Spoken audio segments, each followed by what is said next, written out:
This past weekend, federal agents conducted large-scale workplace raids in and around Los Angeles. Those raids continue as I speak. California is no stranger to immigration enforcement, but instead of focusing on undocumented immigrants with serious criminal records and people with final deportation orders, a strategy both parties have long supported, this administration is pushing mass deportations, indiscriminately targeting hardworking immigrant families, regardless of their roots or risk.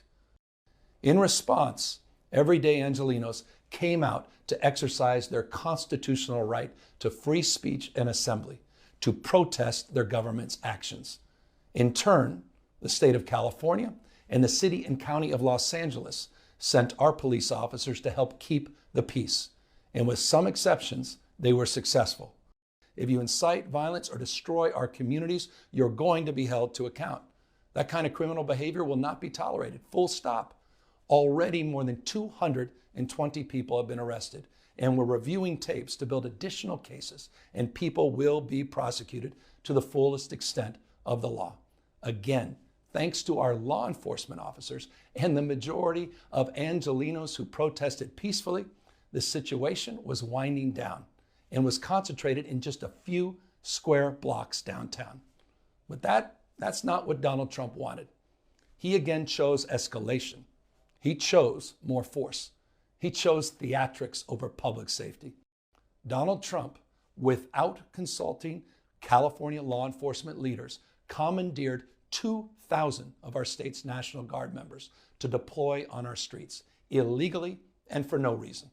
This brazen abuse of power by a sitting president inflamed a combustible situation, putting our people, our officers, and even our National Guard at risk. These are the men and women trained for foreign combat, not domestic law enforcement. We honor their service. We honor their bravery. But we do not want our streets militarized by our own armed forces, not in LA, not in California, not anywhere. Trump is pulling a military dragnet all across Los Angeles, well beyond his stated intent to just go after violent and serious criminals. His agents are arresting dishwashers, gardeners, day laborers, and seamstresses. That's just weakness masquerading as strength. Donald Trump's government isn't protecting our communities. They're traumatizing our communities. And that seems to be the entire point. Just yesterday, we filed a legal challenge to Donald Trump's reckless deployment of American troops to a major American city. Today, we sought an emergency court order to stop the use of the American military to engage in law enforcement activities across Los Angeles. If some of us could be snatched off the streets without a warrant, based only on suspicion or skin color, then none of us are safe. And we all know this Saturday, he's ordering our American heroes, the United States military, and forcing them to put on a vulgar display to celebrate his birthday, just as other failed dictators have done in the past. California may be first, but it clearly will not end here. Other states are next. Democracy is next. Democracy is under assault before our eyes. This moment we have feared has arrived.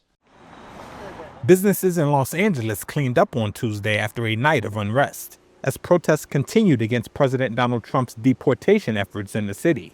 On day 5 of the ongoing mass demonstrations, hundreds of U.S. Marines arrived in the Los Angeles area under orders from the president. Trump also activated 4,000 National Guard troops to quell protests, despite objections from California Governor Gavin Newsom that the deployments are politically motivated.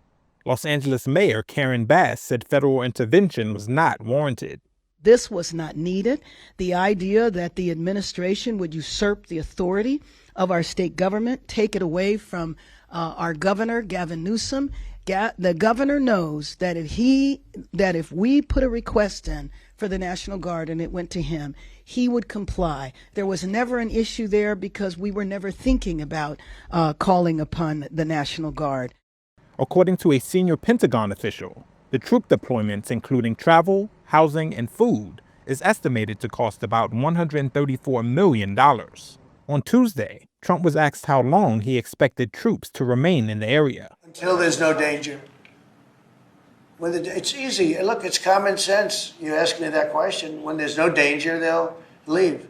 Trump also left open the possibility of invoking the centuries-old Insurrection Act, which would allow the military to take part directly in civilian law enforcement. If there's an insurrection, I would certainly invoke it. We'll see. But I can tell you last night was terrible.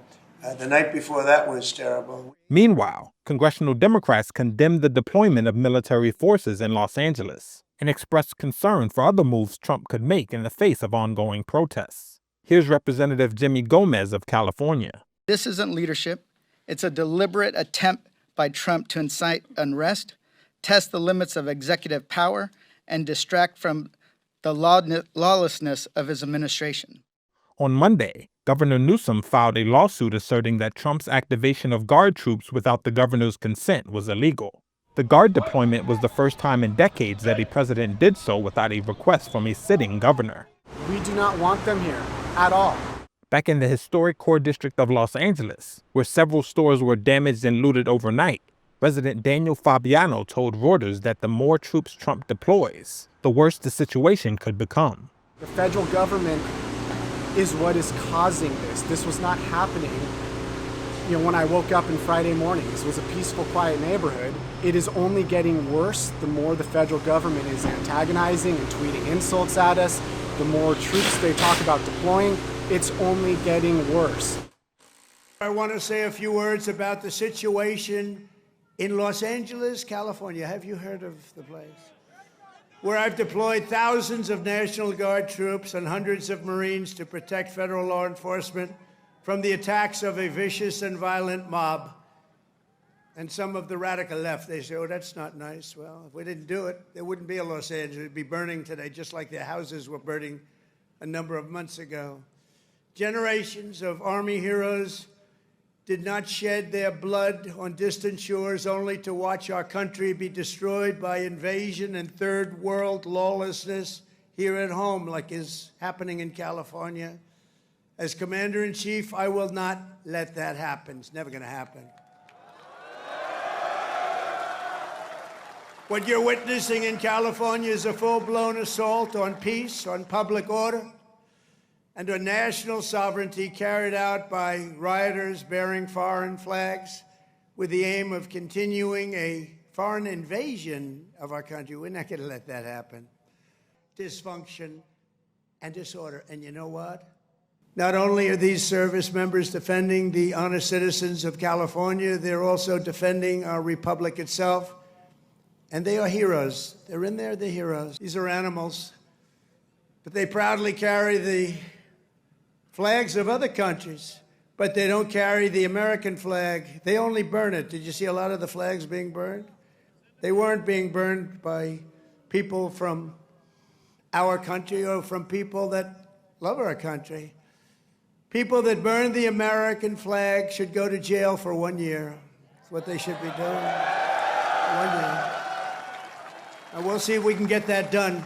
We're going to try and get that done. We're working with some of your senators. This anarchy will not stand. We will not allow federal agents to be attacked, and we will not allow an American city to be invaded and conquered by a foreign enemy. And that's what they are. A lot of those people were let in here by the Biden administration. They just poured right in. In Los Angeles, the governor of California, the mayor of Los Angeles, they're incompetent, and they paid troublemakers, agitators, and insurrectionists.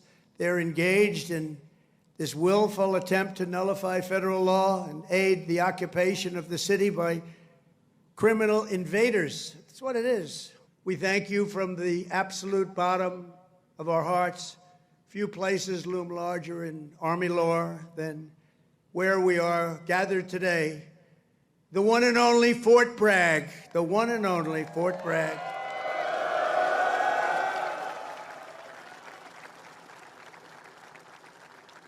But remember, it was only that little brief moment that it wasn't called Fort Bragg. It was by the Biden administration, not Trump. I had nothing to do with it. We got it changed.